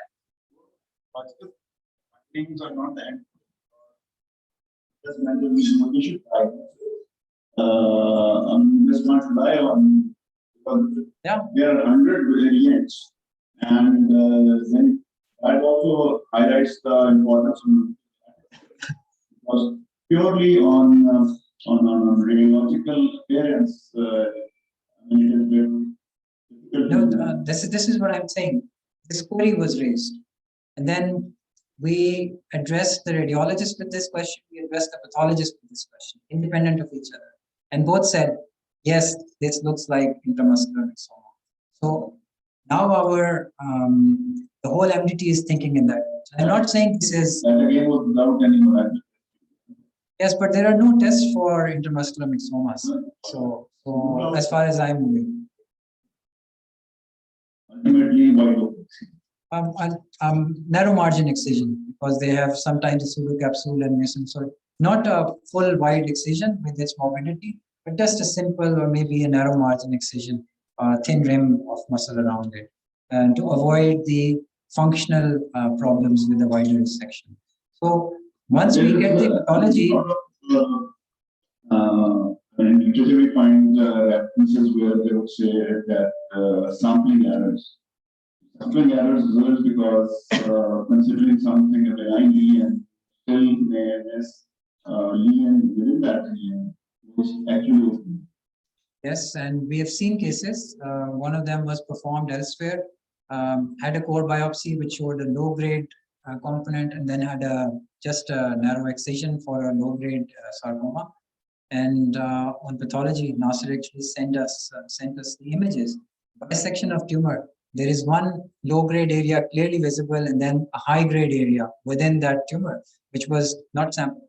Then again, that highlights that for deep tumors, the biopsy should be performed under ultrasound guidance rather than a freehand palpation. So on ultrasound, we should have been able to pick up, two different areas, and on MR imaging, we should have been able to pick this up. So that's why it's not just the pathology; it's just the correlation of the whole clinical picture, radiology and pathology, and putting them through an expert network of neurons, and that's what gives us the best. And it's not until we find the outcome of this patient that, over a number of years, this patient has stayed disease-free and no recurrence. Only then we can say that, okay, yes, we did the right thing or the most appropriate decision. Yes. So last case before I summarize, just to highlight again the nuisances of decision-making. So 55 male, left groin swelling for 8 months. He was found to, thought to have tuberculosis by somebody in the inguinal nodes, and he was kept on ATT, progressed on this. Finally, an incisional biopsy was performed that again showed a myxoid spindle cell neoplasm. Again, is it a myxoid liposarcoma? Is it a myxofibrosarcoma? Is it something else like a pleomorphic sarcoma with a myxoid differentiation? Let's have a look at the MRI.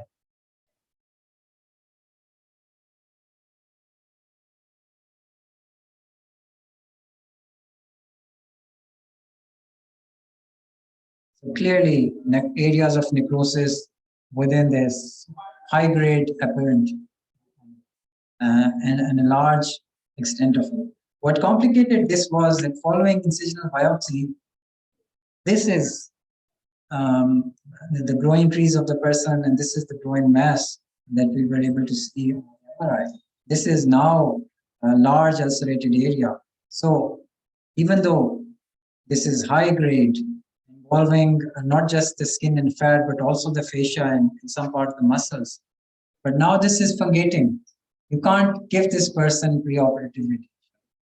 So what we have to do now is do a wider resection and hoping that this person gets to the adjuvant therapy. This is what we did. We performed a wide excision. We didn't put in any rotational or free flap, just put in skin graft over it because we had a layer of underlying muscles. And we hope that this person will be ready soon for any adjuvant therapy. The skin graft got infected, delayed this thing, and he was completely healed by about 8 weeks. And before that, we had received the final report, which showed a mucoepidermoid carcinoma, which is again something that arises from the soft tissue, but not a soft tissue sarcoma, and does not require any additional adjuvant therapy. So this is again a surprise that we see between, just like Professor Imran was mentioning, that there may be a discordance between your initial core biopsy, which again would only sample a small portion of the tissue, but this biopsy was again through a superficial component of the tumor through an incisional biopsy, and and misled us. Again, maybe if an ultrasound guided core biopsy from this necrotic component of the tissue would have been performed, maybe we had known the diagnosis earlier. But who knows? We can never say for sure. So just to summarize, the key points, again, as mentioned, soft tissue sarcomas are rare and heterogeneous tumors. Specialist centers improve outcomes, and we must strive for a center in Pakistan. We should have diagnostic and referral pathways that lead to that center in a hub-and-spoke model.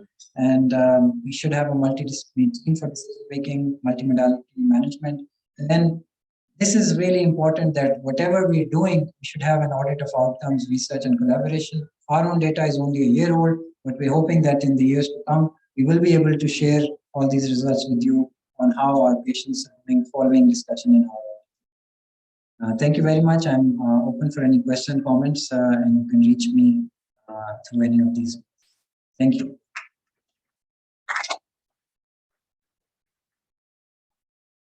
जब आप को close कर रहे थे तो आपने कहा कि स्क्रीन ग्राफ चलाया आपने एज ए पोस्ट हाँ जी सर। अगर आपने पोस्ट ऑपरेटिव वीडियो चलाते देनी होती तो that the better option then and review. Yes, the answer to that question. But the other question is that if we put in a flap, and for this large high-grade lesion, we receive the pathology of the resection back, and that comes back as the deep margin is less than 0.1 mm. Now, not only that we have a large resection, but we also have a mobilized flap, which is lying on top of that deep margin. We can't re-excise more. So in my experience, I prefer to not put in a flap if I have any doubts that the margin can be closed. And that happens especially in this situation where it's like an ulcerated fungating tumor, where we can't give pre-op radiation and we might want to give adjuvant therapy and have this question whether we need re-excision or adjuvant. Or sometimes in DFSP with fibrosarcomatous variant, because they have propensity to have microscopic tentacles going into the tissue and have even no matter how wide you excise, they can still have microscopic margin positive, and that results in poor outcome. So in those situations, I commonly do not perform any, sometimes not even reconstruction, sometimes not even skin graft, just put on a vac dressing till we get the pathology back. If the margins are clear, then we ask the plastic surgery team to do whatever reconstruction is appropriate. And if there is a positive margin, we can still go and re-excise the granulation tissue and additional margin on top of it.